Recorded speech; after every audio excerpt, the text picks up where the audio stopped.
Hi, welcome back to the Food Goodie.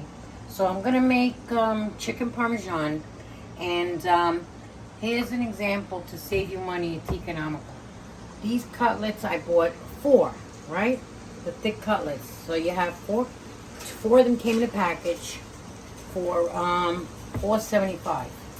So for a family, out of this cutlet, you could get like 3 cutlets. So just imagine if you thin them yourself, you'll wind up getting like, let's say 2 or 3 out of this one. Let's see how many. And the same goes for the next one. So I'm going to teach you how to make that. So all you have is your chicken cutlet, which I'm going to thin it out. You have your breadcrumb, you have your egg, you have your grated cheese, and you have some sauce. So we'll get started on this one. So you basically, I know you leave it this way, and whatever's easier for you, however you work.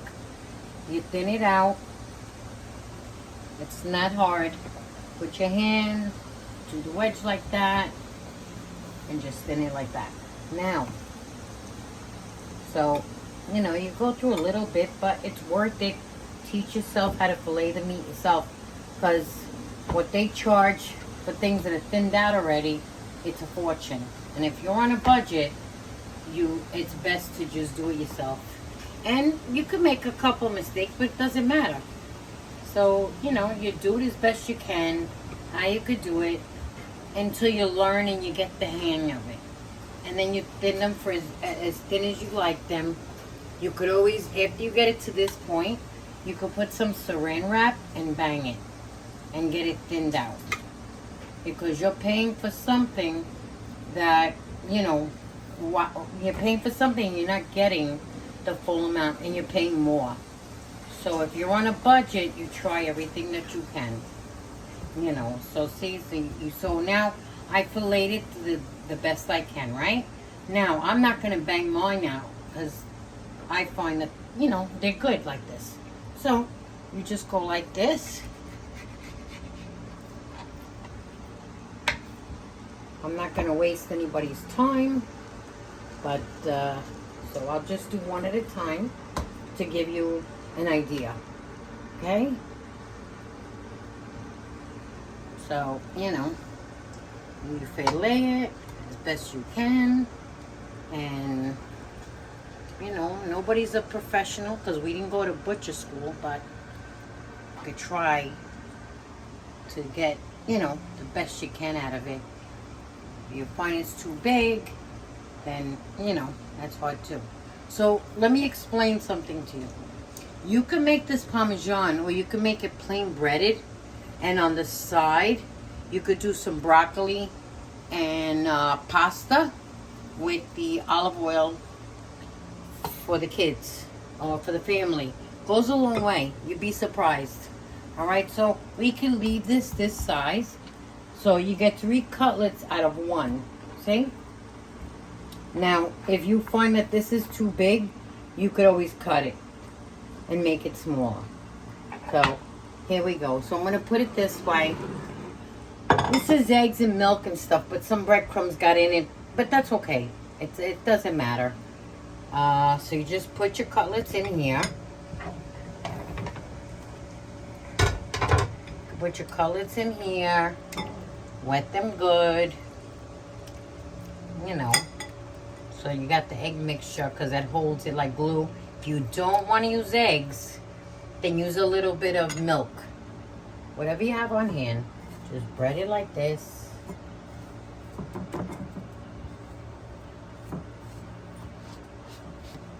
Hold on. I'm going to show you. Just open it up and bread it and bread it. That's all you do. You know, you make a mess. I make a mess all over the place, but that's okay. Little water and a sponge cleans it up. So, and you just do this. Put it here. I don't have much of a space here, but I try. So, just coat it good. You know. And you could use any breadcrumb, or you can make your own. It's not hard to make breadcrumb. And if you're in a really tight budget and you can't afford to get breadcrumbs, go to the bakery. At the end of the day, they put their Italian breads for half the price. Put it in a food processor. Or take a fork. If you don't have a food processor, take a fork or smash it up. Or put it in a Ziploc bag, even better. Put it in a Ziploc bag and mash it up. You'll have homemade breadcrumbs. And then you season them. So that way, you don't have to be seasoning the meat. And do me a favor. Before you start doing all this, like cutting it up and thinning it out, make sure you wash your cutlets. That's one step I forgot to show you. And then roll it up in paper towel so it absorbs the water. So, you know. But everything's a mess over here. You know.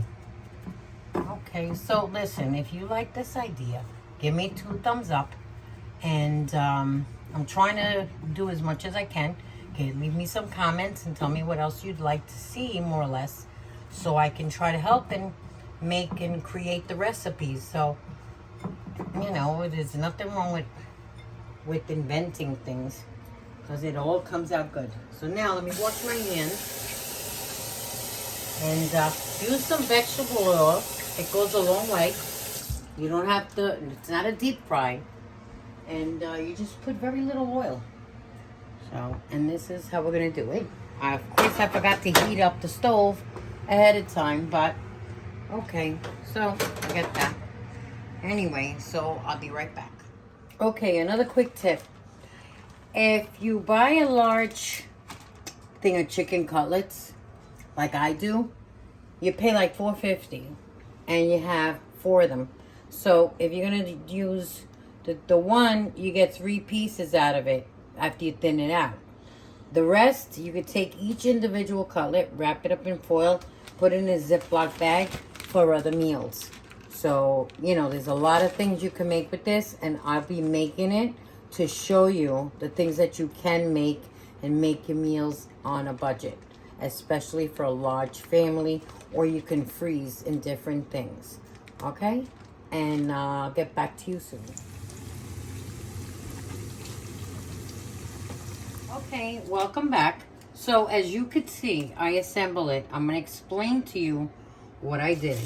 So I took the pan, any size pan that you like, add a little bit of sauce, grated cheese. Now, your cooked cutlets, you put on paper towels. You lay it down. They only got to get golden. Then what you do is you put a little bit of sauce on them, and you put your grated mozzarella on it. And you put some grated cheese. That's it.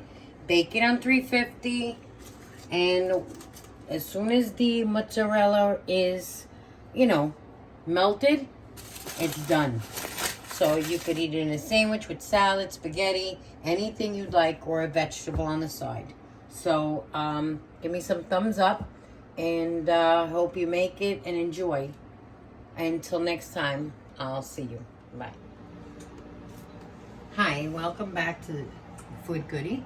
Okay, so this is the chicken parmesan, which, you know, it was already cooked when you fried it in the pan. It gets golden and stuff like that or whatever.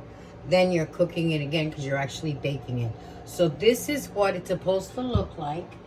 And all I put it on was 350 for 18 minutes. But every oven is different.